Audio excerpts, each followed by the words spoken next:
Objective nga ang Yung malampier ng sinapit ko bilang katulong.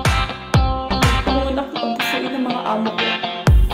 Umabot sa puntong ako'y binubugbog, sinasampal, sinisigawan at pinumura. Sweldo ko, hindi na ibinigay. At tinang pagka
One of the main drivers of our push for growth and employment will be in the agricultural sector.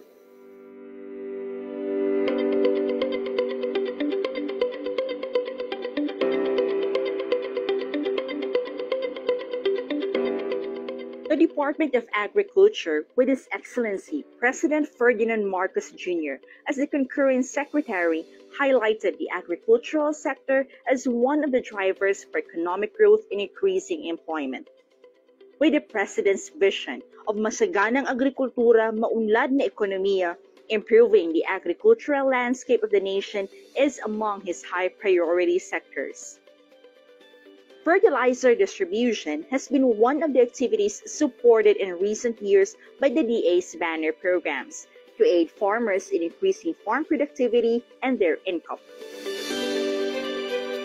As a response to the Philippines' call for additional aid in providing assistance to local farmers, the government of the People's Republic of China will be donating 20,000 metric tons of urea fertilizer to the government of the Philippines. The Office of the President, through a memorandum from the Executive Secretary, has approved last December 1, 2022, the acceptance of the said donation. included in the advisory from the Government of the People's Republic of China dated September 13, 2022, and in the memorandum from the Executive Secretary that once the urea fertilizer arrives, the DA is tasked to facilitate its release from the port and delivery to the intended rice and corn farmer beneficiaries.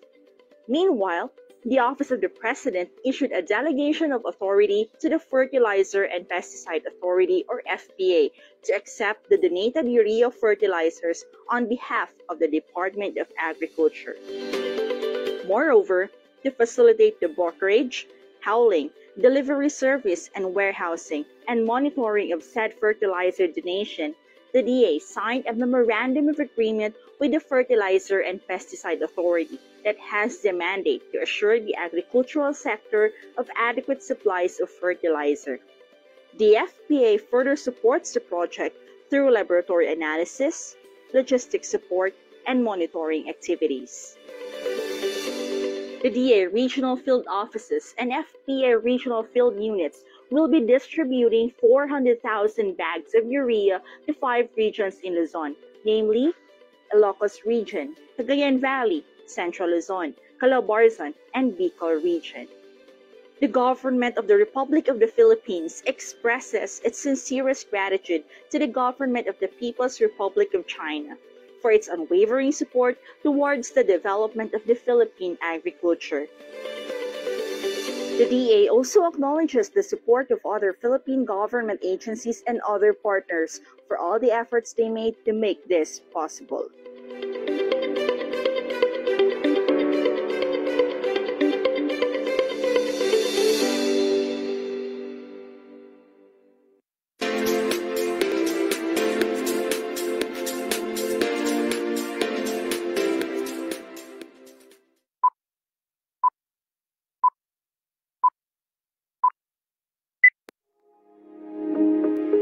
Isang masagana at mapagpalang araw po sa ating lahat.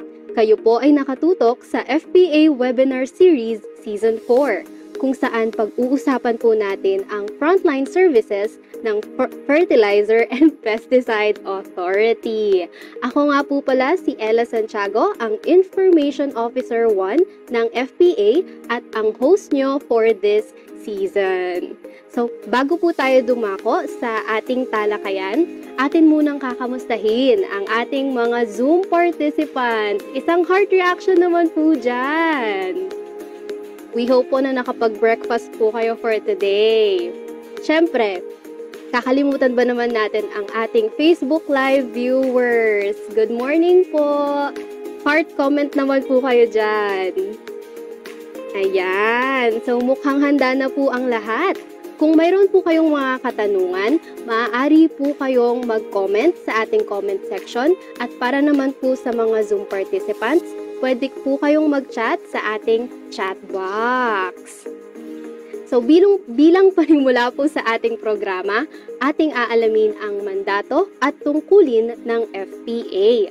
Manood at makinig po tayong mabuti dahil magkakaroon po tayo ng question of the day. Ang makakasagot po ay mabibigyan ng GCash. Opo, mabibigyan po ng GCash ang mananalo. Paalala lamang po, sa Facebook Live lamang po tayo ng FPA mamimili ng mananalo. Kaya po sa ating mga Zoom participants, kung gusto nyo pong sumali, manood po kayo sa Facebook Live ng Fertilizer and Pesticide Authority page. Pumunta na po kayo dun ngayon para mag-abang. So, syempre po, ating aalamin ang mandato at tungkulin ng FPA. So, let's watch this video first.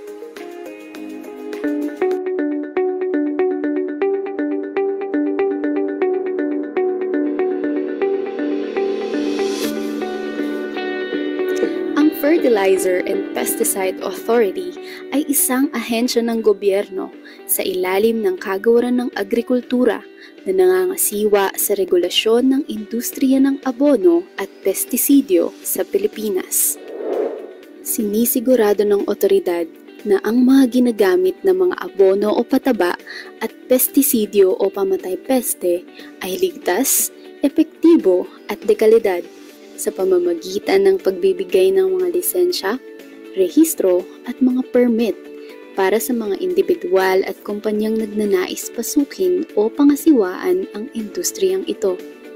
Ang mga kumpanya sa industriya ay dapat sumunod sa mga regulasyon at alituntunin ng FPA bago nila simulan ang kanilang operasyon at ibenta ang kanilang mga produkto sa merkado. Upang masiguro ang pagpapatupad ng mga regulasyon ng otoridad sa buong bansa, ang mga regional field units ng FPA ay nagsasagawa ng regular na pag-monitor o pagbisita sa mga iba't ibang mga handlers, gaya ng mga importers, manufacturers, distributors, at dealers. Gayon din ang pagsusuri sa kanilang mga nilalakong produkto. Ang sino mang nahuling lumalabag sa mga patakaran ng otoridad ay bibigyan ng karampatang kaparusahan.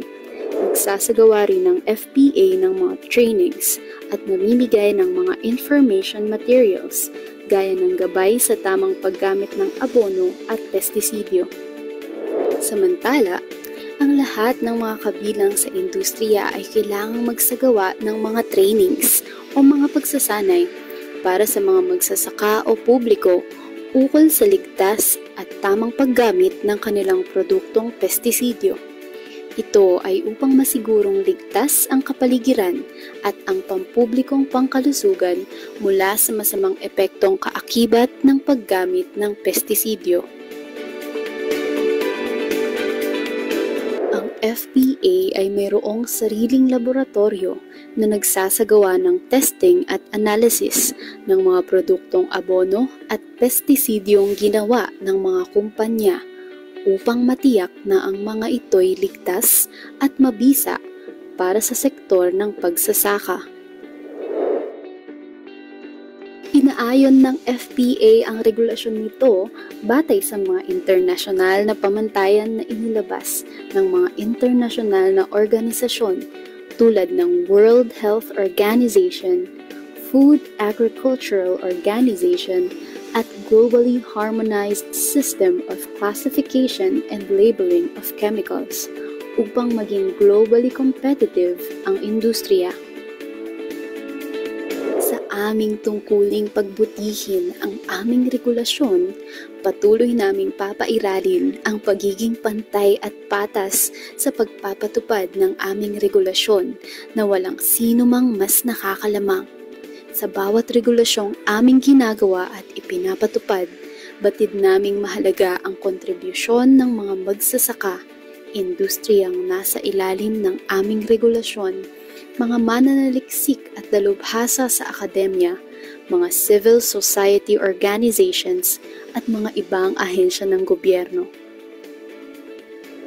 Tungo sa hangaring magkaroon ng sapat na pagkain para sa bawat Pilipino at sa pagsasakatuparan ng isang bansang may maunlad na pagsasaka, sisikapin din ng FPA na maglingkod na may kahusayan, integridad at malasakit sa bayan.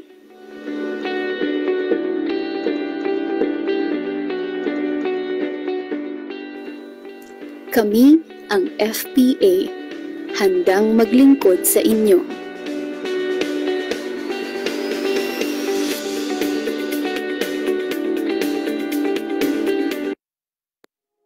Ayan, we hope po na naintindihan po ninyo ang mandato at tungkulin ng FPA sa pamamagitan ng short video na ating pinanood.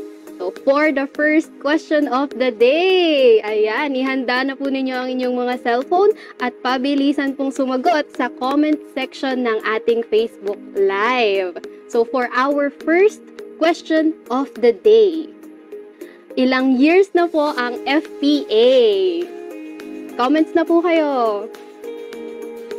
Ilang years na po ang FPA?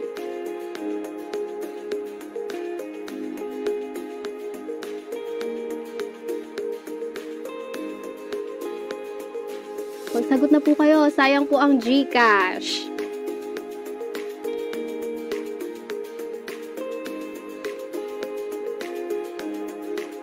Ayan, so meron na pong nakasagot. Si Miss Marisha May. Sabi niya po, 46 years. Tama po ba ang 46 years? Tama po ang 46 years. Congratulations po, Miss Marie May. Ayan. Mag-message po kayo sa Facebook page po ng FPA para po maklaim ninyo ang inyong GCash. Ayan. So, thank you po for answering.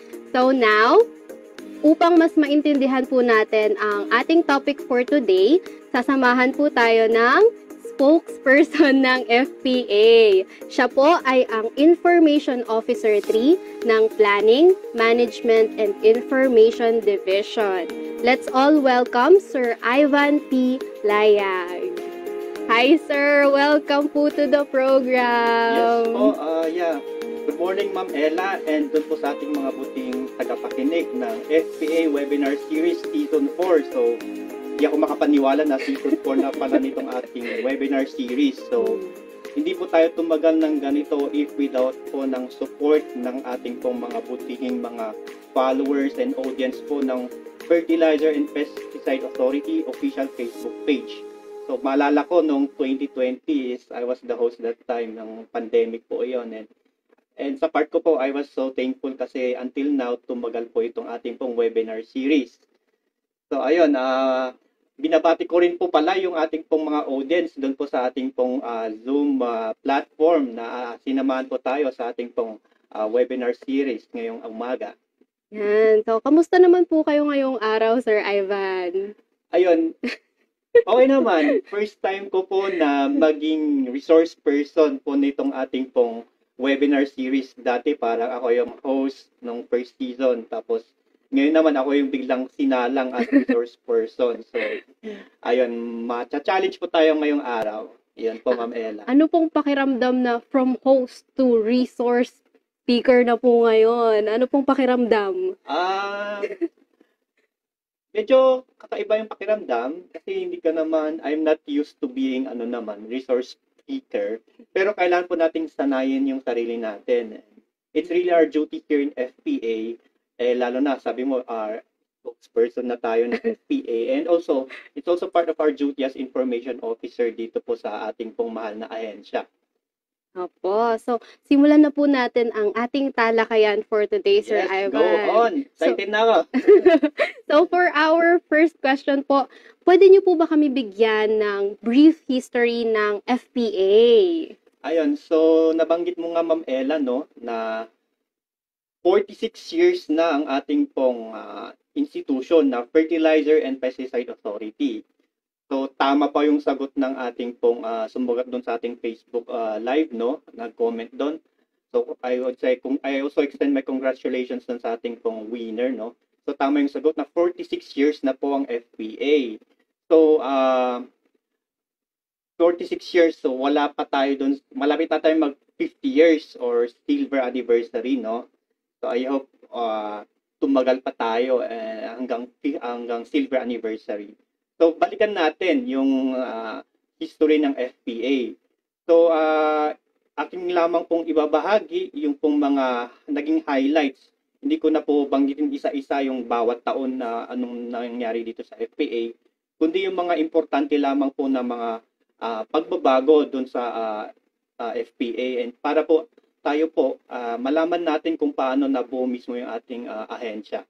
So, ang FPA po, actually po, dati po siyang tinatawag na Fertilizer Industry Authority or FIA by virtue of Presidential Decree 135 na pinirmahan po ng ating pong dating Pangulong Ferdinand Marcos noong February 1973. So, 1973 po, yun yung talang tinatag, yung dating FPA, which is yung FIA, Fertilizer Industry Authority.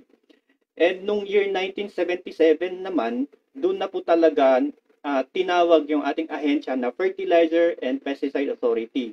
So yung dati pong pangalan ng ahensya na FIA, binago na siya sa kung ano yung kasalukuyan lang pangalan ng ating ahensya ngayon, which is Fertilizer and Pesticide Authority. Ito po ay through virtue of Presidential Decree 1144 na pinirmahan po ng ating pong dating Pangulong Ferdinand Marcos nung pong May 30, 1977. So yung bilangan po ng ating pong anniversary is dun lamang po nung 1977. So kung alam nyong i-compute yung paano malaman yung anniversary, di ba, i-subtract lang natin yung 2023 to 1977. So 46 years po tayo. So ayan.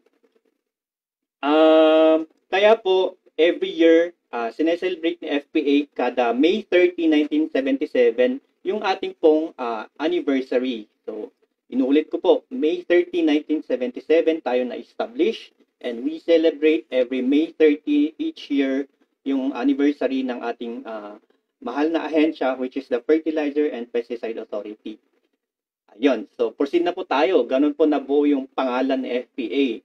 So, yung mga susunod na ating babanggitin, ito naman po yung mga parang developments na nag-create ng impact po doon sa regulations ni FPA. So, ating pong pakinggan ng mga ito ng mabuti. So, noong 1986, dati po nire-regulate ng FPA yung prices po ng fertilizer at pesticide. Pero bakit kaya ngayon parang tinatanong ng mga farmers yung buting mga taga-subaybay po natin na sinasabi nila bakit hindi kayang kontrolin ng FPA yung pagtaas ng abono at pestisidyo. Ayun po, dahil po kasi iyon doon sa tinatawag nating liberalization of the fertilizer industry. Ito po ay nangyari noong 1986. Ano po ba yung ibig sabihin ng liberalization? Medyo komplikadong i-pronounce pa yan. Ako nabubulol pa dito. Pero ganito po, dahil dito sa liberalization, natanggal po yung parang mandate ni FPA na kontrolin yung price ng abono at pestisidyo. Dahil din po sa inisyo ni FPA na Memorandum Circular Number 1 Series of 1986, ayun, itong guidelines na ito, it provides yung pong sinasabi natin na the control guidance of the guidelines for the fertilizer industry. So, dahil sa pag-issue ng FPA nitong guidelines na ito, na-relinquish or nawala yung kapangyarihan ni FPA na kontrolin yung pag-procure ng mga abono, particularly po doon sa pag-determine ng mga import quotas, mga import requirements, and marami pong ibang requirements. So yung mga requirements for imports, wala na rin po, natanggal na yun na function ng FPA. So that actually explains po yung kung bakit hindi na po kayang kontrolin ni FPA yung prices. Okay po. So proceed po tayo. Noong 1997 naman, ito importante to kasi para po dun sa ating mga exporters, importers. Meron po tayong Section 109B of the National Internal Revenue Code of 1997, which exempts fertilizer subsidiaries from the payment of the 10% value-added tax. So, tapos yung 10% na ito, nag-increase siya to 12% noong 2006, nung in-implement naman yung expanded value-added tax. So para po ma-avail ito pong 12% VAT exemption, so yung mga importers, exporters po ng fertilizers, kailangan po nilang mag-apply ng Certificate of VAT exemption dito po sa FPA. Particularly po dun sa Fertilizer Regulations Division. And I think itatakal din po yan ng mga susunod na speakers natin, ng mga succeeding topics po ng ating pong webinar. So yung mga requirements po doon, babanggitin na po nila, no? Hindi na po kayo magbabanggit.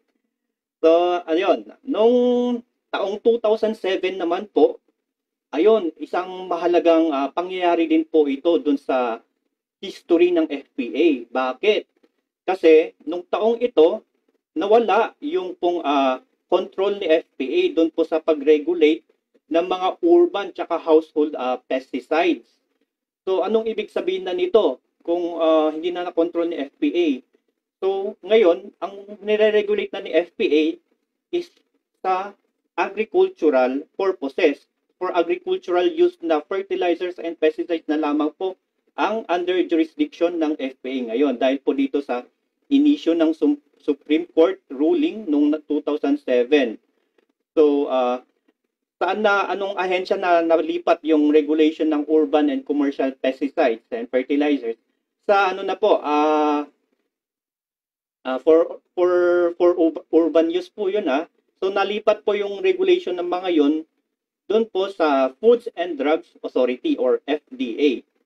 So ayun, tatandaan po natin yon. So yung mga commercial and for urban use mga inputs under po sila ng FDA. So noong 2010 naman, isa din tong mahalagang pangyayari sa history ng FPA. Ito ay nung inimplement yung pong National Organic Agriculture Program. So this is through Republic Act 168 or the Organic Agriculture Act of 2010, which is kasama po sa pag-implement ng program is yung NOAP, yung sinabi ko, National Organic Agriculture Program. So dahil po sa implementasyon ng batas na ito, yung regulation ng mga organic products po ay nalipat sa Bureau of Agriculture and Fisheries Standards or yung tinatawag natin na BAFS. So ano na lamang po ang naiwan kay FPA? So ang naiwan na lang kay FPA, regulation ng mga inorganic inputs. So natanggal na nga yung for regulation ng urban. Ngayon natanggal na ulit naman yung sa regulation ng organic. So ngayon purely yung focus na lang po ni FPA is sa regulation ng inorganic fertilizers and pesticides. So ayun. So ito importante din tong development na to sa history ni FPA nung 2013. Ito po nung inisyu yung Republic Act 10611 or yung Food Safety Act. So dahil po sa pag-issue ng guidelines na ito, naging function na po ni FPA yung sa food safety.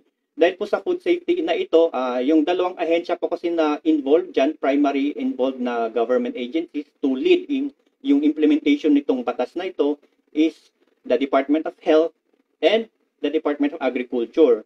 So, yung sa part ni DA, syempre doon po sa food safety for the crops for agriculture. So, dahil dito sa food safety, syempre yung sa may mga iba't ibang mga bureaus and agencies under DA na kasama dito. So isa po dun si FPA. Ayun. So ito naman proceed po tayo dun sa next na history, no?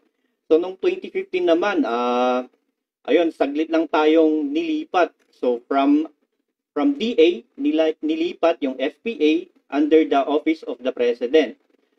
Pero nung kinalaunan, nung 2018, binalik din tayo agad sa DA. So parang saglit lang tayo naging under ng Office of the President.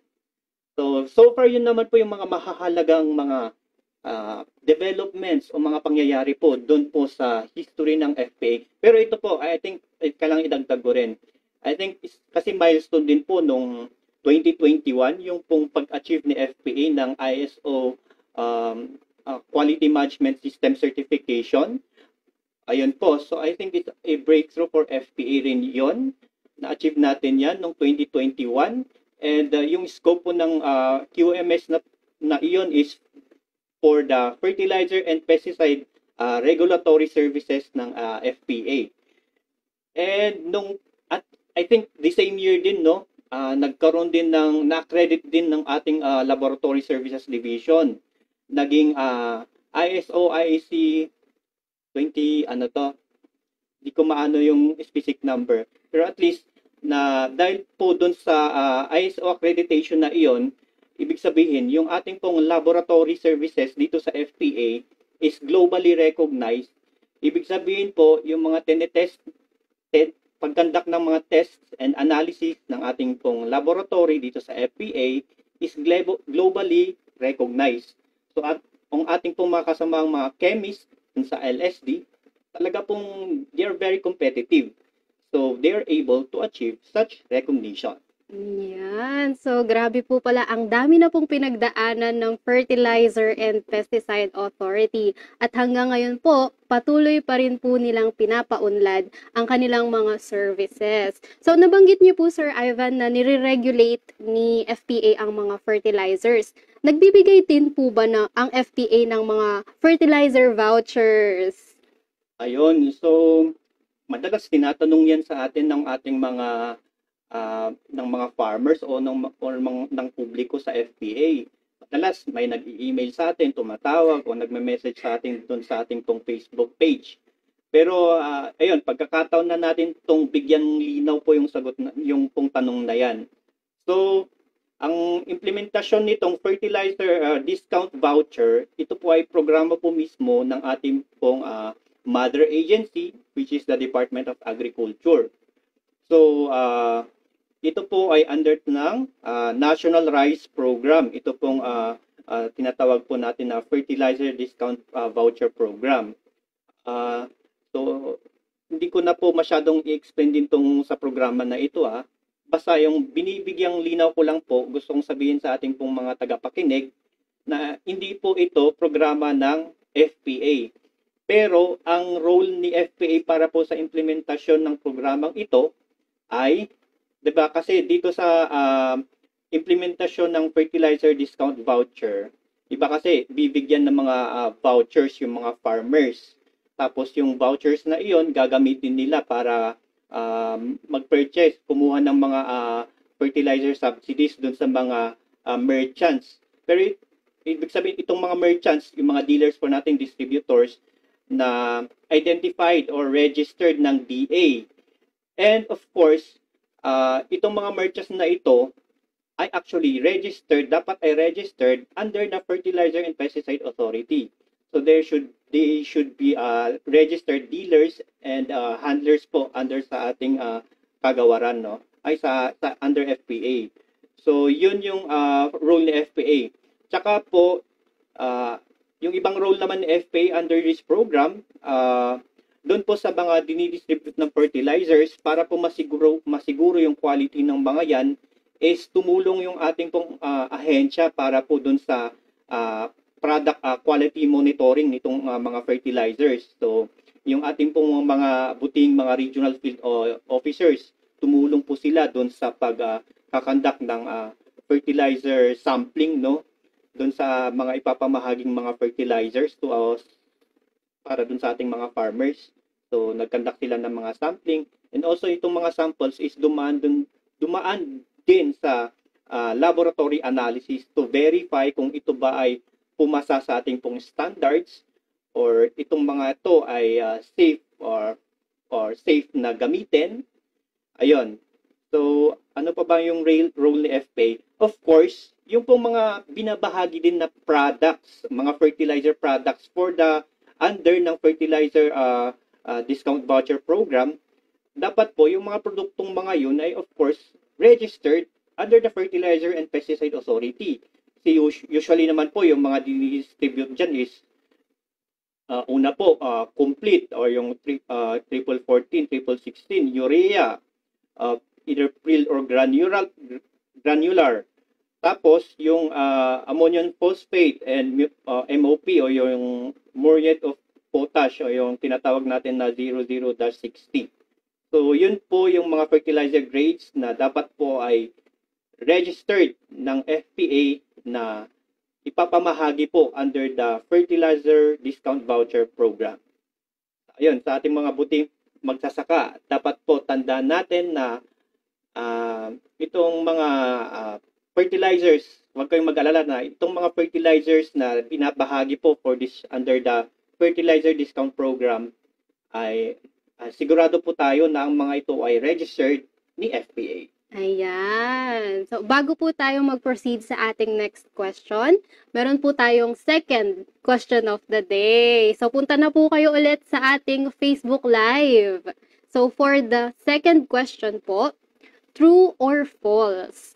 Organic and inorganic fertilizer ang nire-regulate ng FPA. Ulitin ko po, true or false? Organic and inorganic fertilizer ang nire-regulate ng FPA? Comment na po kayo. Yan. Meron na po ba? Meron na po kaya? So yung ating tanong ay, ulitin po Ma'am Ella. True or false? Organic and inorganic fertilizer ang nire-regulate ng FPA. May nakasagot na po ba?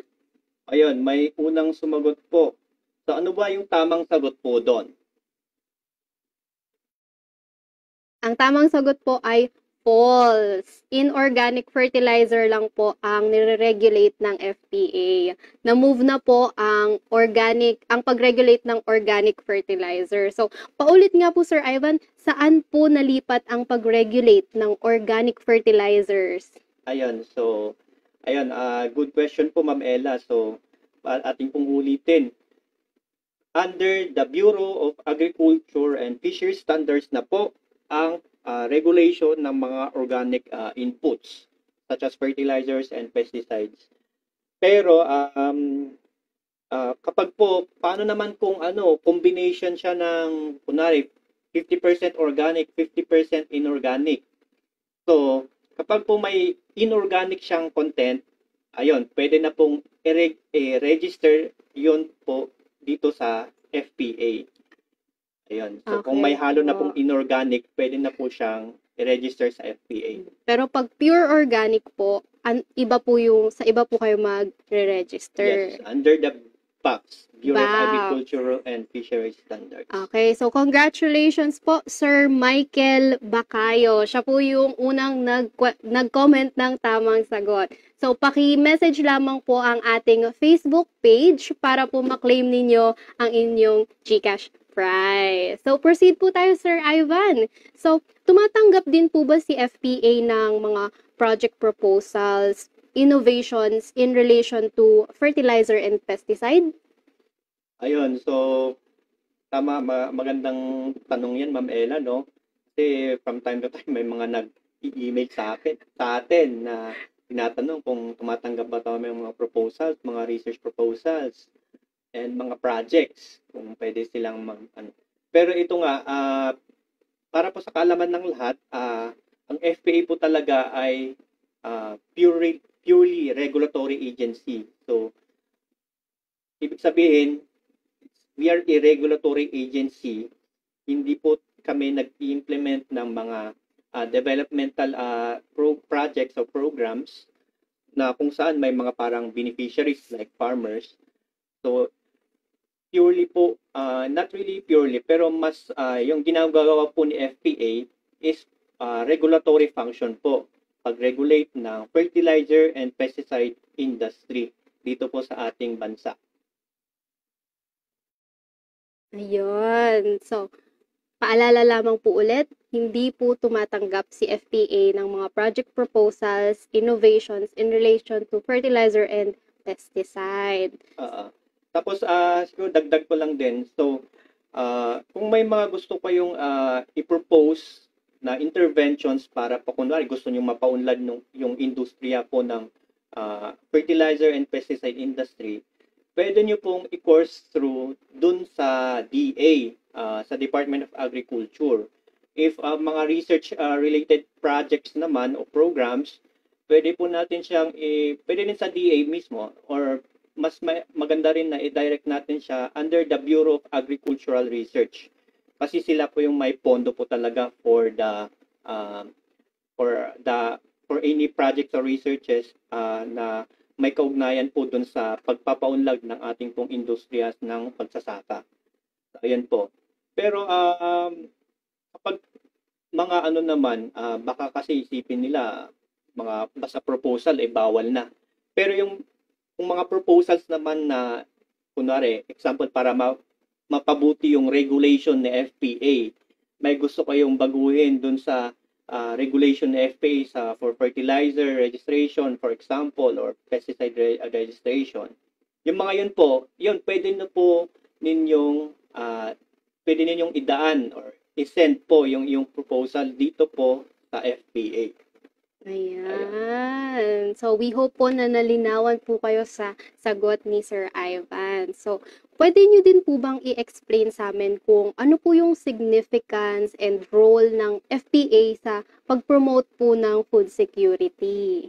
Ayun, so magandang tanong nga rin yan, Ma'am Ella, no? Lalo na ngayon, isa sa mga priority programs, isang priority na programa ng ating pong gobyerno, yung pong food security. Especially to our current administration, no, sa pamumuno ni Pangulong Bongbong Marcos. So, ayun po, mahalaga yung ginagawa ng tungkulin ng FPA for the promotion ng food security. Una po, balikan natin yung history rin kanina dahil nga doon sa implementation ng Republic Act 10611 or the Food Safety Act. So, dahil dito, nung in-implement to, di ba kasama kasi tayo sa mga committees. Member tayo ng committee na na-create dahil doon sa Food Safety Act. Under DA kasi may tinatawag tayo na Food Safety Committee. So, si FPA, member po doon. Kaya, isa sa mga provisions ng batas po na yon is the creation of this committee to be composed by the different regulatory agencies under the DA. So, that's for food safety, no? More food safety. Pero parang magkapatid po kasi or magkatuwang yung terminologies ng food security tsaka food safety. Kasi if we do not, walang food security kasi if walang food safety, parang ganun siya. So, itong food security, ibig sabihin lang naman po nito is food sufficient yung, kunwari, yung pagkain natin dito sa Pilipinas. Ibig sabihin, we do not really, kunwari, depend sa imports, we do not depend dun sa mga ibang produkto ng ibang bansa. Ibig sabihin nun, secure tayo dun sa ating pong mismong pangangailangan sa pagkain. Yun po yung parang ibig sabihin ng terminology na food security. We are independent, kaya nating mag-produce ng sarili nating pagkain para sa mga mamamayang Pilipino. Ayun, so dahil dun sa implementation ng RA 611, and of course, I think pumapasok dun yung role ni FPA doon kasi as sa CDA mismo, yun yung pinaka-vision niya or mandate niya, achieving food security, which is about increasing agricultural productivity, marami pong mga factors na kailangang i-consider po para ma-achieve ang food security. So, si FPA, nire-regulate natin yung fertilizers and pesticides. Diba? Ni-ensure natin na ang mga ito ay pumasa sa standards, ang mga ito ay safe na gamitin, di ba? Kasi kung itong mga nire-regulate natin na fertilizers, pesticides ay epektibo talaga, edi syempre, kapag in-apply na ng mga farmers to doon sa kanilang mga pananim, anumang crops man yan, at least masisigurado na kung effective yung mga yun, syempre, magkakaroon sila ng magandang ani, di ba? Kung may magandang ani, may mataas na kita. So, ayun. Ayun po. So, ano pa mang dadagdag? So, yun po yung parang role ni FPA doon po sa attainment po ng ating pong vision or yung vision po ng DA for food security. Ayan. Food Sufficient Philippines, para sabi doon sa slogan, di ba? Okay po. So, ngayon naman po, titingnan po natin kung may mga tanong ang ating mga Zoom participants. Yan, mag-comment po kayo sa ating chat box sa mga Zoom participants kung may mga tanong po kayo. Ayan, may tanong po dito from Ma'am Alminda Fernandez. Ang tanong po niya, how come may mga nawawalang EUP applications from region to main office? How do you handle this?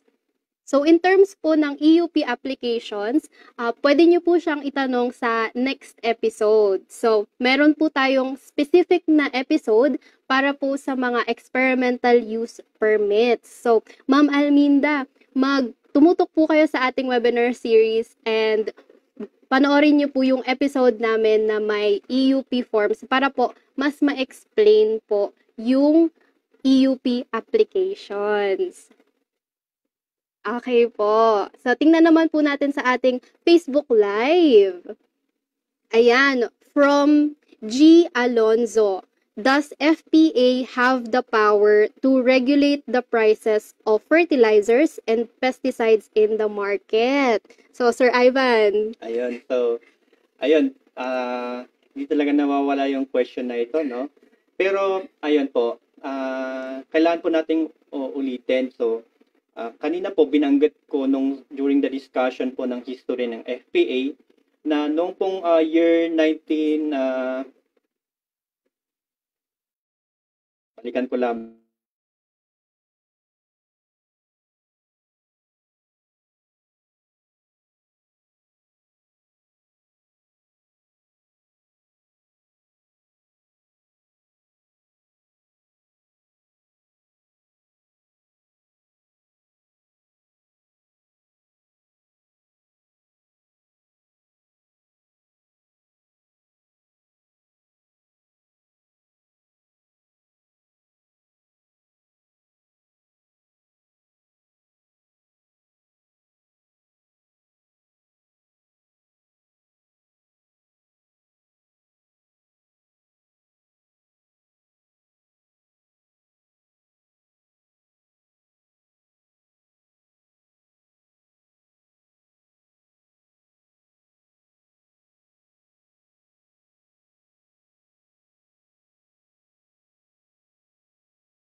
Ng signal. So, uulitin po natin yung tanong. So, from Sir G, tama po ba? G. Alonzo, does FPA have the power to regulate the prices of fertilizers and pesticides in the market? so ayun, since naputol po yung ating connection po nung ating pong nagot po yung tanong na yon. So, babalikan po natin yung history ng FPA. So, nung pong 1986, nung ipinatupad po yung liberalization of the fertilizer industry, ayun po, nawalan na po ng control si FPA doon sa prices ng mga fertilizers. So, dahil kasi sa liberalization na tinatawag, di ba, ang ibig sabihin kasi nito, lahat ng mga restrictions na ini-implement ng government is para tinanggal o parang nilimitahan. Yun, para to promote free market doon sa pandaigdigang market. Yun po kasi yung intention ng liberalization. So, yung sa pag ng mga prices, control ng mga prices, yun na po yung parang naging kaakibat din dahil ng implementation ng liberalization program. So, ayan. So, sa madaling sabi po, dahil po sa implementation ng liberalization of the fertilizer industry, kaakibat nito yung pong wala ng control ng FPA doon sa pag-control ng FPA sa fertilizer prices. So, ating pong tatandaan po yun. Okay, so we hope po na nasagot ang katanungan nyo, G. Alonzo. So now, pupunta naman po tayo sa Zoom participant. So may question po ang isa sa ating Zoom participant. Kasama daw po ba sa mandate ng FPA ang admixture? Admixture? Ayun, yung admixture po, kung ito po ay ano po ba to? Fertilizer ba to or pesticide? Kung itong produkto po na ito na inyo pong ginagamit po ay for agricultural use, Yes po, under po siya ng FPA.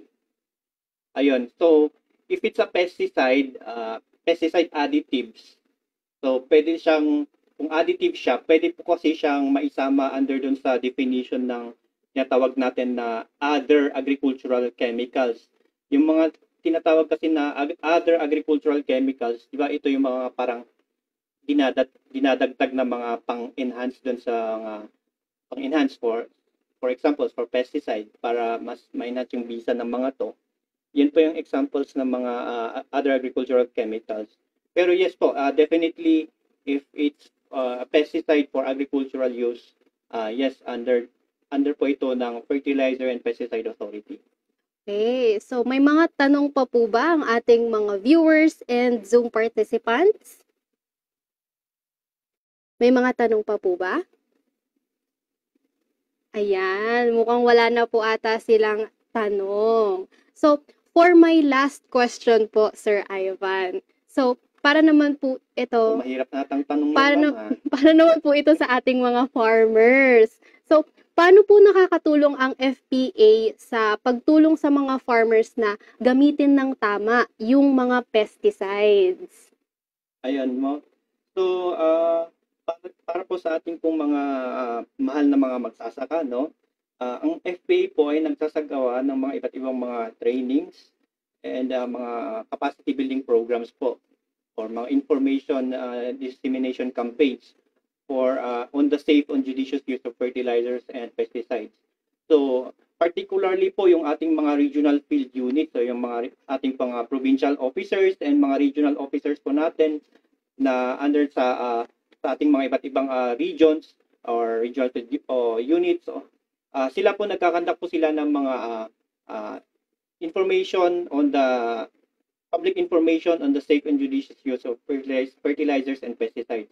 Ibig sabihin nun is ito yung mga trainings para po i-inform yung ating mga magsasaka kung paano po yung tama at tamang paggamit, tamang pamamaraan ng pag-apply ng mga fertilizer at saka pesticides para po maiwasan, kunwari sa mga farmers, maiwasan po yung kunwari nalulugi sila kasi mali naman kasi yung paggamit nila ng abono, pestisidyo, or kunwari na aksidente sila dahil mali yung paggamit nila ng pesticides.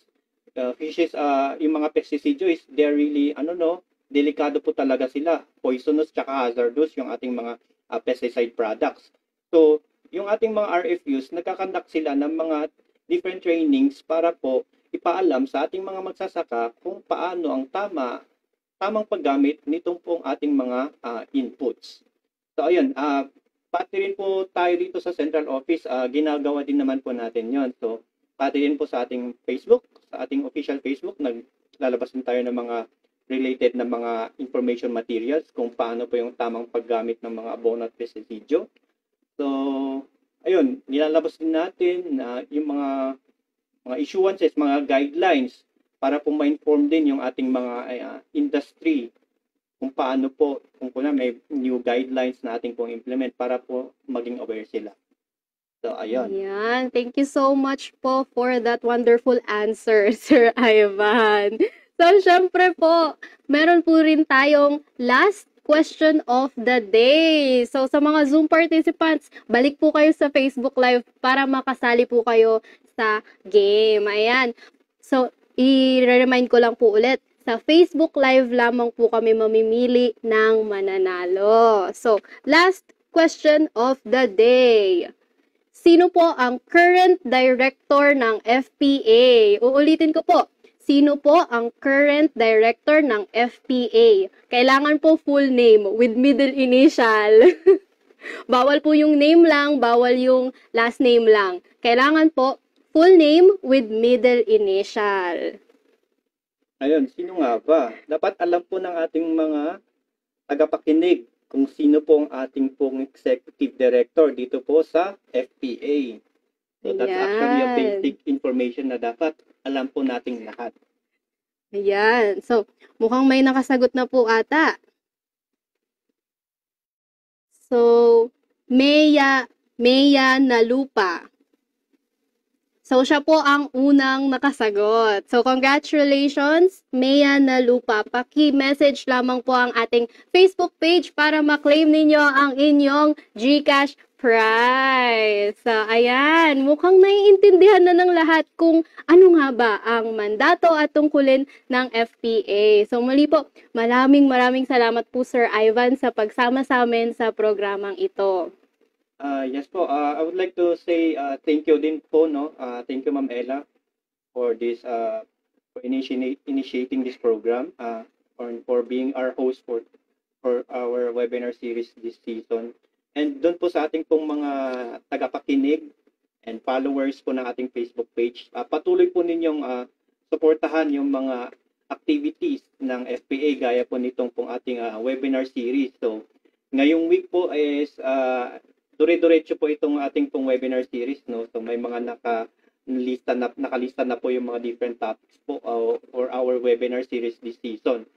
So ayun, I would like to say thank you din po sa listen po dito po sa ating pong programa ngayon, and I hope to see you soon again po sa kung may mga future pa na isasalang ulit ako as resource person. Ayan. Will do po. Noted po, Sir Ivan. Ayan. So, we hope po na marami kayong napulot na kaalaman sa ating unang episode. So, don't forget po to like and follow our Facebook page at Fertilizer and Pesticide Authority. And also po, meron rin po kaming YouTube channel, Fertilizer and Pesticide Authority. Don't forget to subscribe, comment, and like po. Dahil doon nyo po makikita yung mga previous webinar series, and makikita nyo rin po yung webinar series season 4 doon sa YouTube channel. So, syempre po, hindi po dito natatapos ang ating webinar series. Abangan nyo po ulit kami mamayang 2:00 ng tanghali para naman po sa ikalawang episode, kung saan pag-uusapan naman po natin ang license to operate ng Pesticide Regulations Division. Uulitin ko po, mamayang 2:00 ng tanghali para sa ikalawang episode, kung saan pag-uusapan po natin ang license to operate ng Pesticide Regulations Division. So magkita-kita po ulit tayo mamayang tanghali dito lamang sa FPA Webinar Series Season 4.